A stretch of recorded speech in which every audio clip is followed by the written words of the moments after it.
Hey guys, I wanted to come to you guys again and to explain, hopefully briefly this time, about the decision that we made this morning about canceling all church activities other than our Sunday morning worship services. We have made this decision not out of fear, just like the other two videos that I've posted. We are not a people who live in fear. We're not driven by fear. Nothing has changed in that regard. And so we do not want you acting in fear either and thinking that a lot has changed. But really, this is trying to strike a balance between several commands in Scripture. We know the book of Hebrews tells us to not forsake the meeting together of the brothers. We know that we are called to worship because God is worthy, that we should desire to be with our church family because, quite frankly, we need the church family. God did not create us to be Lone Ranger Christians. Rather, He created us to need a community. And so we look at that, but then try to strike a balance with the commands in Romans 13 and 1 Peter 2 about being subject to governing authorities. Scripture says that our governing authorities have been given authority and have been given their power by God to work for our good.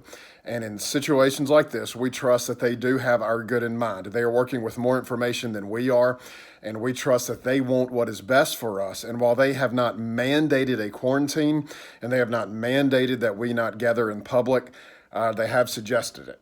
And it's one of the reasons that they're canceling school and sporting events. Because they're wanting people to distance themselves from each other.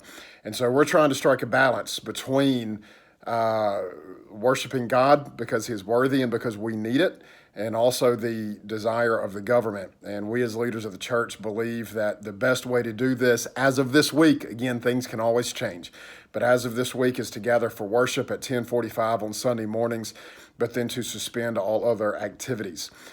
So again, this is not an issue of us being afraid.